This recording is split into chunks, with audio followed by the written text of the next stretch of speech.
Yeah, a very big, serious allegation, big lawsuit, $50 million for someone that spent 7.5 years or so in prison for robbing a 7-Eleven that he didn't do. And now he believes that it was the detective who works here at the Eastpointe Police Department actually set him up. There are a couple of allegations as told by his attorney, but one of the big ones is, it's kind of big, is that the real robber of the 7-Eleven was 5'10".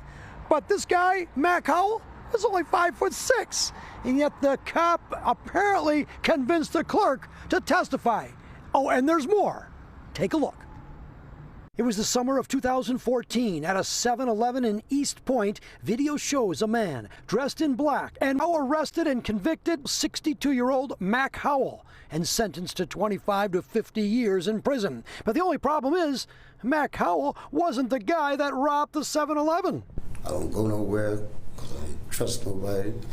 I always be to myself. Mac spent about 7.5 years in prison before prosecutor Pete Lucido's Conviction Integrity Unit got him out of prison in March of this year. We are here to announce the filing of a federal lawsuit seeking compensation in the amount of $50 million. Mac is saying it was Detective Matthew Hambright who framed him, never telling the prosecutor that there was a serial robber of 7-Elevens in Macomb County, but he was caught. In fact, when they caught him in August of 2014, he had just robbed the very same store that was involved in this robbery. And the detective allegedly never told the prosecutor about the serial robber, something that the defense attorney at the time has a right to know. But also, experts analyzed the video and determined that the real robber was 5'10". Their two experts had the robber in this store as being about 5'10".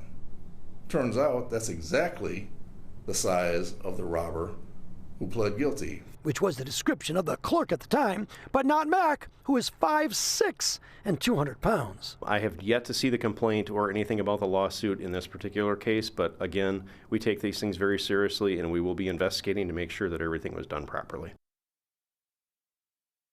Eastpointe Police is going to investigate. They have not seen the lawsuit. It was just filed. Interestingly, though, the detective at the time of the case, Matthew Hambright, he's still here at Eastpointe. He's the deputy chief of police right now. Again, these are civil allegations. Obviously, Mac Howell is going to have to prove them. Interestingly, how did they even get Mac Howell? Well, apparently a dog from Roseville dog, but using by the Eastpointe Police, they sniffed around and they found a beer can that matched Mac's DNA, but that beer had nothing to do with the robbery.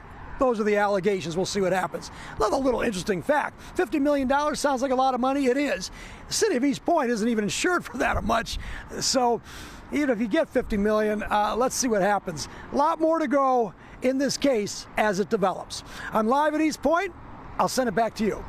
Yeah, we know this is still a lawsuit right now, but you talked to the prosecutor, and this is precisely why the county has this special unit put together. I mean, having law and order doesn't just mean keeping the streets safe. It's about the integrity of the convictions.